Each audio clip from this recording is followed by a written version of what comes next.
ሰላም ለእናንተ ይሁን ወገኖች፣ እንደምን ከረማችሁ?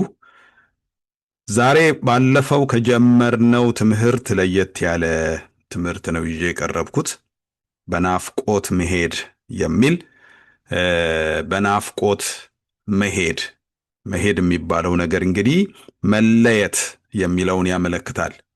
መለየት ማለት ደግሞ እንዴት ነው? ሳይወዱ በግድ ተቆንጥጦ ተጎትቶ መሄድ ወይንስ ናፍቆ መሄድ?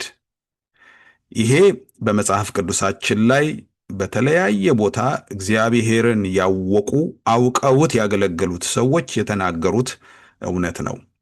ስለዚህ ዛሬ አጠር አድርጌ አንድ ነገር ለማስተላለፍ አስባለሁኝና ይህንን እንዲገልጥልኝ የምንኖርበትን ዓለም አንዳንድ ነገሮች እናንሳ። ከዛ በኋላ ክፍሉን አነበውና በዛ ዙሪያ ጥቂት እንነጋገራለን። የምንኖርበት ዓለም በተለይ አሁን በውጭው ዓለም ሰዎች ጓጉተው ይወጣሉ። በተለይ ለኛ ለኢትዮጵያውያን በጣም የሚያስደንቀው ሰዎች በጣም ይወጣሉ ከሀገር። ሁላችንም ወጥተናል። ለመውጣት የሚከፈለው ዋጋ በየዜናው የምንሰማው በጣም የሚያስደንቅ ነው። ይህን ያህል የሚያክሉ ስደተኞች በመርከብ በጀልባ እንሻገራለን ሲሉ ሰመጡ የሚል ዜና ሁሉም ሰው ይሰማል። በሶሻል ሚዲያው፣ በቴሌቪዥኑ፣ በብዙ ነገር ይነገራል። ግን አሁንም ሰዎች አይቆሙም፣ ይቀጥላሉ።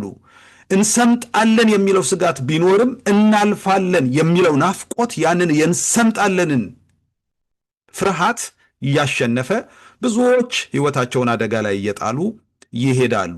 ናፍቆታቸው አንድ ቦታ ለመድረስ ነው።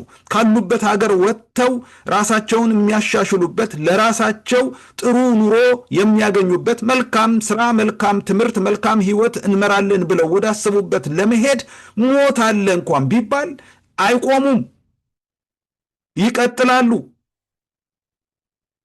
የታያቸው ነገር አለ፣ ያወቁት ነገር አለ።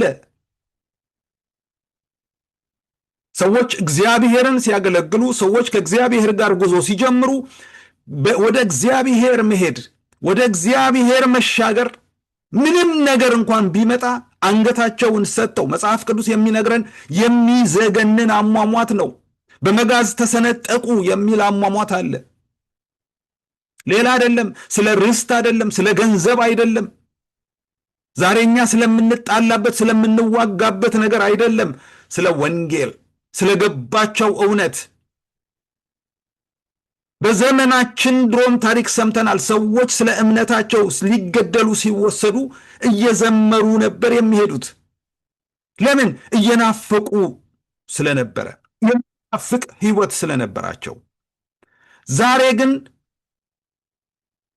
በዚህ ባለንበት ዓለም ላይ እንደሚደረገው፣ በሰለጠኑት ሀገራት እንደሚደረገው ዲፖርቴሽን እንደሚባል፣ ሰው ሳይፈልግ ተጎትቶ ዲፖርት እንደሚደረግ፣ አንዳንድ ሰዎች ላለመሞት የሚከፈለውን ዋጋ ሁሉ ከፍለው በግድ አማኞች ማለቴ ነው፣ ሲያገለግሉ የነበሩ ማለቴ ነው፣ በግድ አሉ። ደግሞ እነዛ ሰዎች እንዳይሄዱ ደግሞ የበጎ ስራ ተባባሪ እየመሰሉ የእግዚአብሔርን ፈቃድ ለመከልከል፣ የእግዚአብሔርን ሐሳብ ለመከልከል ያለ የሚታገሉ፣ ሰው እንዳይሄድ፣ ምን እንዳያመልጠን ነው? ምን እንዳይቀርብን ነው? ወዴት ነው የሚሄዱትስ? ሰው ከዚህ ከስጋው ተለይቶ ሲሄድ ወዴት ነው የሚሄደው? ያገለግል የነበረ አምላኩን ያውቅ የነበረ እግዚአብሔርን የሚያውቅ ወዴት ነው የሚሄደው? ወደ ምድር ለማስቀረት ይሄ ሁሉ ትግል። እግዚአብሔር ከፈለገ ይፈውሳል። እግዚአብሔር ከፈለገ ያድናል። በስራው 5 ሳንቲም ስህተት የሌለበት ፍጹም የሆነ እግዚአብሔር ነው። ያለ እግዚአብሔር ፈቃድ፣ ያለ ሰማይ አባታችሁ ፈቃድ ከፀጉራችሁ አንዷ አትነቀልም ያለ ጌታ እኔ ስሞት እንዴት አያውቅም? ለምንድነው ትግል ከእግዚአብሔር ጋር በገንዘብና በሀብት የሚኖረው? ለምንድነው ስለ እኔን አዋጥቶ ሰው ሊያድነኝ የሚፈልገው? ሩጫዬ እስካለቀ ወገኖች፣ አዲስ ኪዳን ላይ ነን። አዲስ ኪዳን 70 እና 120 ዓመት ስለመኖር አይደለም የሚያወራው፣ ሩጫን ስለመጨረስ ነው የሚያወራው። የተሰጠን ጊዜ በ20 ዓመታችን ካለቀ መሄድ እንችላለን። በ40 ዓመታችን ካለቀ መሄድ እንችላለን። ጉዳዩ ሩጫው አልቋል ወይ ነው እንጂ 80 ሞልቷል ወይ አይደለም። ሞት ተሸንፎ እያየን ኢየሱስ ክርስቶስ በዮሐንስ ወንጌል ምዕራፍ 11 ላይ የሚያምንብኝ ቢሞት እንኳን ሕያው ይሆናል እያለ ሞትን አሸንፎ ተነስቶት አሳይቶን በእኔ የሚያምን እንደዚህ ይነሳል የሚል ተስፋ ሰጥቶ ሰው እንዴት ላለመሞት ይሄን ያህል ዋጋ ይከፍላል? ሰው ላለመሞት ቢንከራተት እግዚአብሔርን የማያውቁ ሰዎች አለ ወደ ተባለ ስፍራ አለ ወደ ተባለ ቦታ ሁሉ ቢንከራተቱ አይፈረድባቸው። እግዚአብሔርን የሚያውቅ በሰማይ ያለውን ሕይወት የሚያውቅ እንዴት ላለመሄድ መሄድ እንዳለ ሁሉ የምንሄድበት ሁኔታ በጣም በጣም በጣም ወሳኝ ነው ወገኖቼ። ያሳፍራል። ታግዬ መሄዴ አይደለም ዋናው፣ ናፍቄ መሄዴ ነው። ናፍቄ አንድ ሰው ወደኛ መጥቶ ለምን መጣህ ስንለው እነንትና ገፍተውኝ ካልሄድክ ብለው፣ ለምሳሌ ታምሜ ተኝቼ የሆነ ሰው መጥቶ እንዴት መጣህ ብለው እነንትና ሄደ ጠይቀው ብለው ገፍትረውኝ ነው በቃ እኔ እነንትና ናቸው ቢለኝ ደስተኛ አልሆንም። ደስ የሚለኝ በቃ ናፍቄ በቃ ላይህ ብዬ አይኔ አንተን ናፍቆ ለማየት ብዬ ነው የመጣሁት፣ ልጠይቅህ ብዬ ነው የመጣሁት፣ በቃ ፈልጌ እንቅልፍ አጥቼ በቃ ተጨንቄ መጣሁ ቢለኝ አንድ ሰው ደስ ይለኛል። ይሄ ሰው ትክክለኛ ወዳጅ ነው እላለሁ። የማይቀረው ነገር ሲመጣ አይደለም ወዳጅነት የሚገልጥ። ወገኖቼ ምን አይነት መንገድ ነው እየተከተልን ያለነው? ወንጌል እዚህ የደረሰው ከመቼ ጀምሮ ነው? መሬትን ተጣብቀን በግድ መሄድ ይሄ ወንጌል አይደለም። መጽሐፍ ቅዱሳችን በኢዮብ ምዕራፍ 19 ቁጥር 26 ላይ ኢዮብ የተናገረውን ነገር እንመልከት። ይህ ቁርበቴም ከጠፋ በኋላ በዚያን ጊዜ ከሥጋዬ ተለይቼ እግዚአብሔርን እንዳያውቃለሁ። እኔ ራሴ አየዋለሁ፣ ዓይኖቼም ይመለከቱታል፣ ከእኔም ሌላ አይደለም። ልቤ በመናፈቅ ዝሏል። አየዋለሁ። ጉዳዩ ስለ ሱቁ ስለ አይደለም። ጉዳዩ እሱ ስላጣው ነገር አይደለም። የሞቱበት ልጆች አሉ። 10 ልጆች ሞተውበታል። እኔ ሲሄድ ልጆቼን አገኛቸዋለሁ፣ ልጆቼን አያቸዋለሁ። ቢሄድ ይሻለኛል። እዛ ሲሄድ እነንትና አሉ አለው። እርሱን አየዋለሁ። ናፍቆቴ እርሱን ማየት ነው። ያን ጊዜ እሱን አየዋለሁ። ናፍቆቴ የዛለው ልቤ የዛለው በዚህ ናፍቆት ነው። በዚህ ቁስል ውስጥ በዚህ ህመም ውስጥ እንኳን ብሆን ከዚህ ቁስልና ከዚህ ህመም እገላገላለሁ አላለም። እግዚአብሔርን ናፍቄያለሁ አለ። የምንሰማቸው ወንጌሎች፣ የሚሰበኩልን እውነቶች፣ የምንሰማው እውነት፣ እግዚአብሔር የሰጠን ወንጌል፣ የወንጌል እውነቶች የተሰበከልን ይሄን ማድረግ እንዴት አልቻለም? እንዴት አቅም የለውም? ሰው ሞትን እንዲንቀው፣ ሰው የኖረውን ያህል እግዚአብሔር ኖሮ መሄጃው ሲደርስ ወደ ሌላ ዓለምን ሲሄድ ደስ እንደሚለው ቤተሰብ ሁሉ እንኳን ደስ አለህ አይደል እንደሚባለው አንድ ሰው ዲቪ ሲደርሰው፣ ሰው ወደ አውሮፓ፣ ወደ አሜሪካ፣ ወደ አውስትራሊያ፣ ወደ ተለያየ በበለጸጉ ሀገራት ይሄዳል ሲባል እየተመጣ ደረት ይመታል እንዴ? አይመታም። የሚባለው ነገር ምንድን ነው? እንኳን ደስ አላችሁ። ለምንድን ነው ክርስቲያን ይህንን ደስታ? እነ ጳውሎስ እኮ የኔ ሕይወት በመስዋዕት እንደሚደረግ ያልፋል ብለው እኮ ከተናገሩ ሁለተኛ ጢሞቴዎስ ምዕራፍ 4 ላይ ለጢሞቴዎስ ሲጽፍለት እባክህን አሰባስብልኝ፣ እንደምንም ብላችሁ እንደዚህ አድርጉልኝ፣ በምታውቁት ሰው በሙሉ ሰው ፈልጉና አድኑኝ፣ እነንትና የሚባሉ ባለስልጣን አነጋግሩ፣ ወይም ደግሞ ጸልዩልኝ እንዳልሄድ እባካችሁ አላለም። አክሊል ይጠብቀኛል፣ ወደዛ አክሊሌ ነው የሚሄደው ነው ያለው። አሟሟቱ ቀላል አሟሟት አይደለም። ታርዶ ተሰውቶ ነው የሚሞተው። ግን ስለ ሰይፍ አላወራም። የሚሄድበትን መንገድ ሲያነሳ ብቻ ነው ሰይፉን ያወራው። አብዛኛውን ነገር ያወራው ሽልማቱ ላይ ነው። እንዴት አንድ ትልቅ ሀገር ዛሬ በዚህ በበለጸጉት ሀገራት ላይ የጦር መሳሪያ ምን ያህል እንደበለጸገ ታውቃላችሁ? አንድ ምንም የሌላት ሀገር እንዴት ይሄንን ትልቅ የተባለን ሀገር ይደፍራል። እና ይሄ ትልቅ ሀገር እንዴት ይፈራል? የሆነች ምንም የሌላት ትንሽ ሀገር በቴክኖሎጂ የበለጸገውን ሀገር እወራለሁ ብትል እንዴት ይሄኛው ይፈራል? እንዴት እኛ በክርስቶስ ትንሣኤን ያገኘን ሰዎች ሞትን እንዳንፈራ ሞተን የተነሳን ሰዎች በጥምቀት ከእርሱ ጋር የተባበርን ሰዎች ሞቱን በሚመስል ሞት ከሞትን ትንሣኤውን በሚመስል ትንሣኤ ደግሞ እንተባበራለን። ሞቱን በሚመስል ሞት ተባብረን ከሆነ ትንሣኤውን በሚመስል ትንሣኤ እንተባበራለን ብሎ ሮሜ 6:5 ላይ የሚናገረው የሞትን ሰዎች ሞትን ቴስት ያደረግን መሸነፉን ያረጋገጥን ሰዎች እንዴት መሞትን እንፈራለን? ከጨረስን ለምን አንሄድም? የእግዚአብሔር ፈቃድ ለምን አይጠየቅም? እንዴት ነው እየተባበ እንትና እንዳይሞት እንትና እንዳይሆን እንዲህ እንዳይሆን እየተባለ ሰው እንዴት እንዲህ አይነት ከንቱ ነገር ያደርጋል? ሞት መሸነፊያችን ነው ወይ? ሞት መጨረሻችን ነው ወይ? እኛ እኮ የሞትን ቀን ነው ኑሯችን የሚጀምረው። ልቤ በመናፈቅ ዝሏል። ለምን? ህይወት የሚጀምረው ያኔ ነው። ፊቱ ሲታይ ነው ህይወት ያለው። ክርስቶስ ሲታይ ነው ህይወት ያለው። ያንን ህይወት እንደምን አይተነው ነው ወይንስ አላመንም?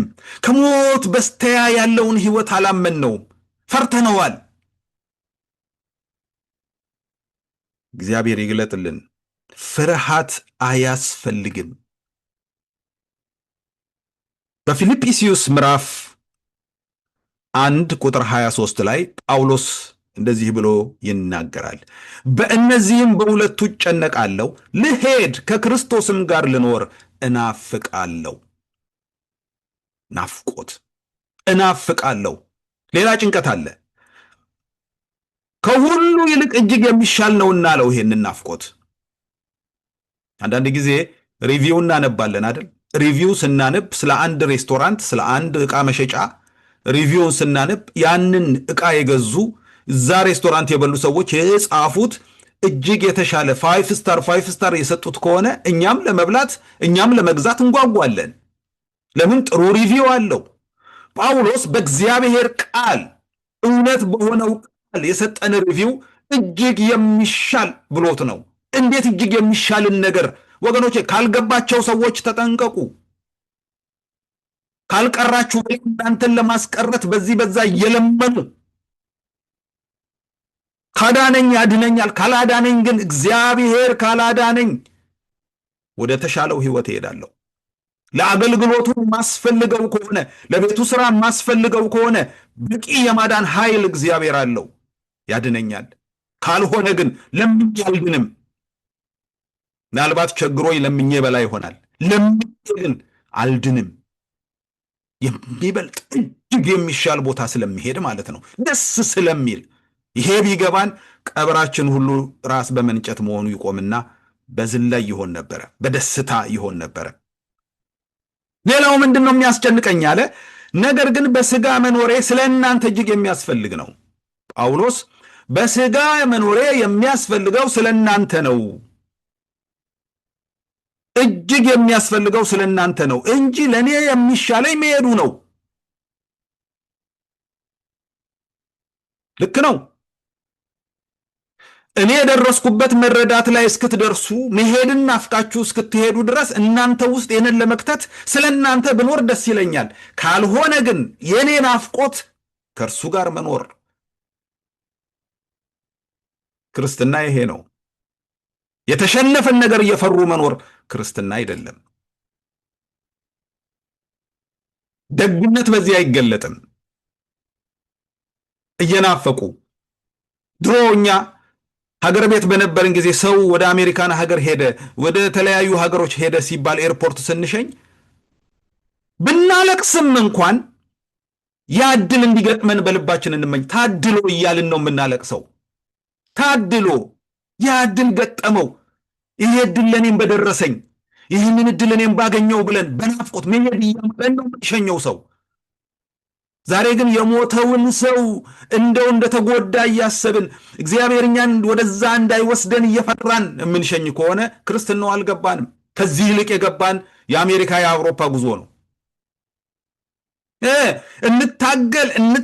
እንታገልና ያለ የሌለ ገንዘብ ይዋጣና ያለ የሌለ መፍጨርጨር እንፍጨረጨርና ልክ ስንሞት ወደሚናፍቀው ጌታ ሄደ ይባልልናል። እግዚአብሔር ያያል እኮ። የናፈቅነው የት ነው?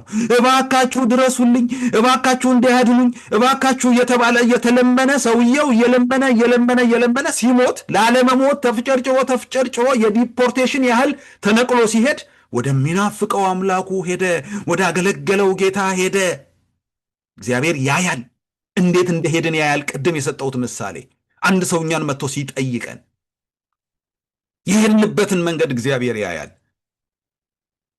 የናፈቁ ሰዎች እናውቃለን። ናፍቀው የሞቱ ሰዎች በዘመናችንም አሉ። ሰምቻለሁ። እንጸልይልሽ ስትባል አንድ እህት ተዉ እንዳታስቀሩኝ ጓጉቻለሁ ያለች፣ ለጸሎት እንኳን ለምንልሽ አይደለም ለጸሎት እየጓጓን ነው የምንኖረው። በግድ ነው ተነቅለን የምንሄደው። ሞት ለኛ ምንድን ነው? ሞትን ማሸነፉን በምንድን ነው የምንገልጠው? ሞት መሸነፉን በምንድን ነው የምናምነው? ከዚህ ዓለም በእውነት ምንድን ነው የሚቀርብን? ወደ ጌታ መሄድ፣ ከጌታ ጋር መኖር ምንድን ነው ችግሩ? ሰው ከጌታ ጋር ቢኖር ምንድን ነው ችግሩ? ሰው እንዴት በቃ ለምን እኛ በግድ ሄደን ሰው ለምን ይዋሽልናል? ወደምትናፍቀው ወደሚናፍቀው የለም። ናፍቆት በዚህ አይገለጥም። ናፍቆት ኢዮብ የናፈቀው ናፍቆት፣ እዚህ ጋር ደግሞ ጳውሎስ የናፈቀው ናፍቆት በሕይወት ተገልጦ ከሆነ እሱ ናፍቆት ነው። 7 በ7 4 በ4 8 በ8 ፎቶ እየተነሳ እየተለመነብን የምንሄደው መሄድ እሱ ናፍቆት አይደለም። ያገለገሉ ሰዎች በእውነት እግዚአብሔር ገብቷቸው እሱ ገብቷቸው ያገለገሉት ሰዎች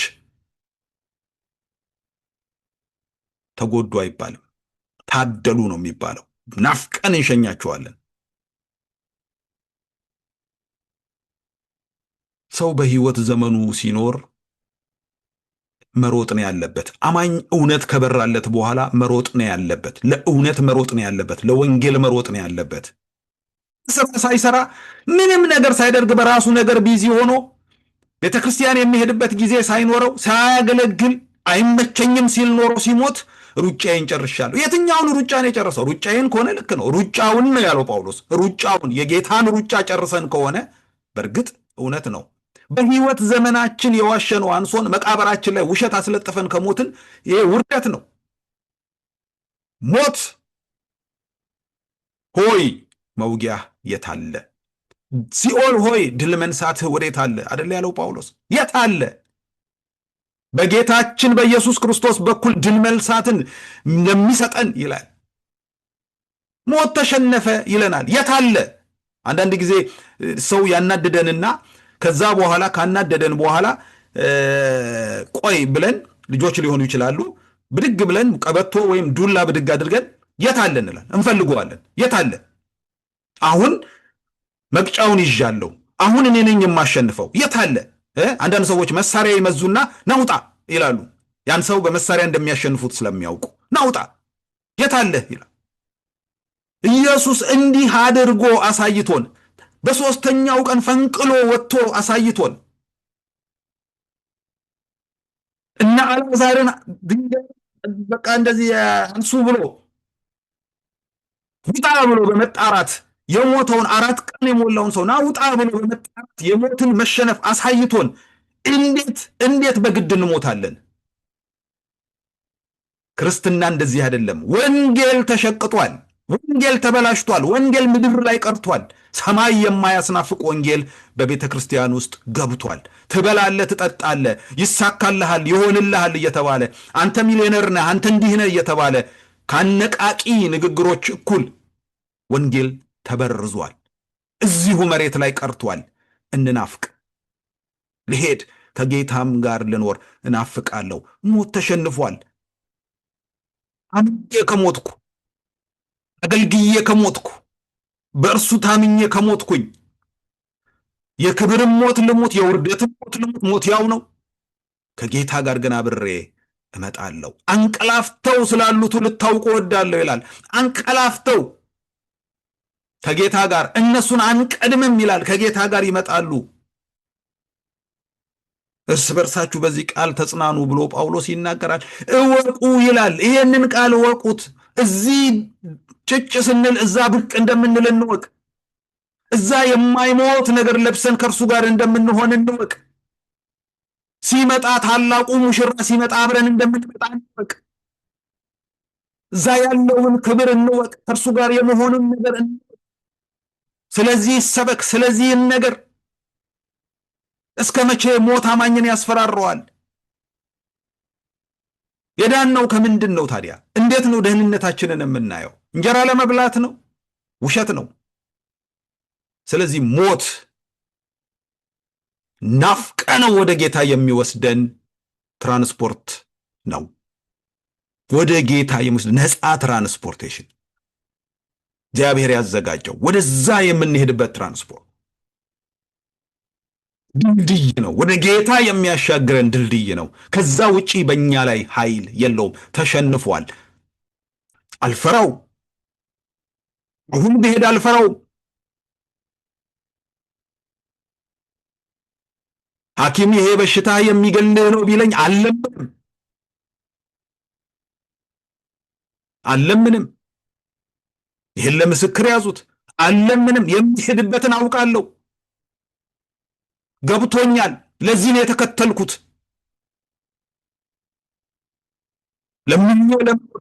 ለምን እከተለዋለሁ? ለዚህ ነው ላለመሞት፣ ሞትን ለመፍራት ከሆነ ጌታን የምንከተለው የመጨረሻው ቀን ላይ ለመፍራት ለማልቀስ ከሆነ የምንከተለው አሁኑኑ በመዋጮ ገንዘብ ካልዳንኩ ለማለት ከሆነ የምንከተለው አሁኑኑ ተግተን እንስራ። ያድነን እንደሆነ እናያለን። የሀብት ብዛት፣ የስልጣን ብዛት ያድነን እንደሆነ እናያለን። አያድነን፣ ሞት አይቀርም። ነገር ግን የጎበዝ የጀግና ሞት እንሞት። እሱም በናፍቆት መሄድ ይባላል።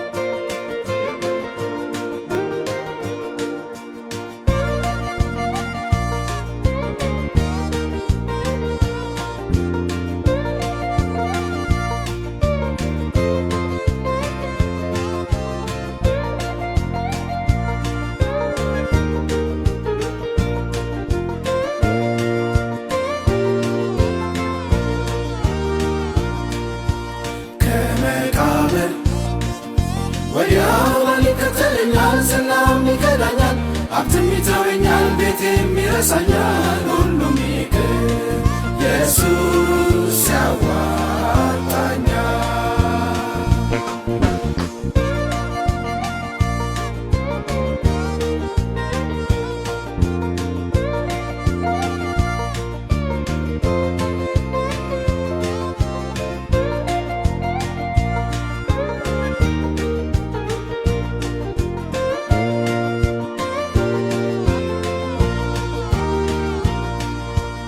ገዳፊነ አሁን ያልፋል፣ ቁመናም አንድ ቀን ይክደኛል። ሁሉም ይቅርና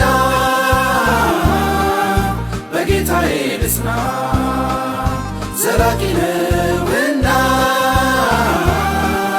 ዘወትር ባለዝና። ከመቃብር ወዲያ ሰጠኝ መጠለያ፣ ሰጠኝ መጠለያ።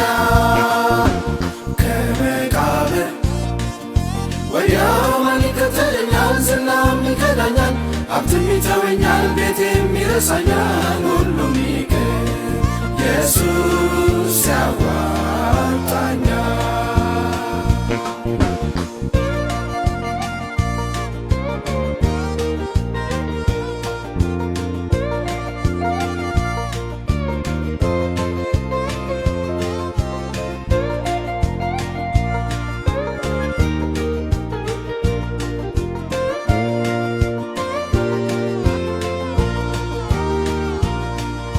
ስመ ተዋዋቂ ጠቢበኛ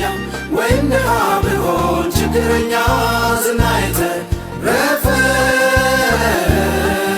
ሆኜ በዚህ ብገኝ ከሞት ወዲያ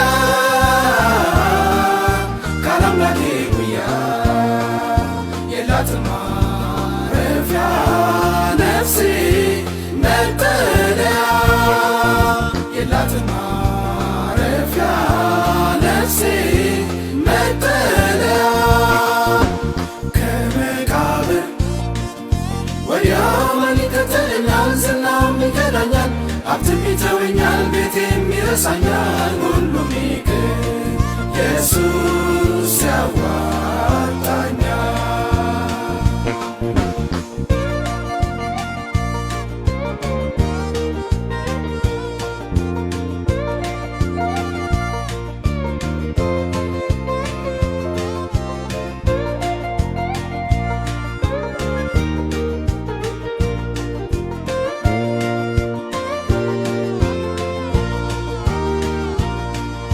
ከሞት ወዲያ ማዶ ድል አድራጊ ኢየሱስ ክርስቶስ ነው ታዳጊ።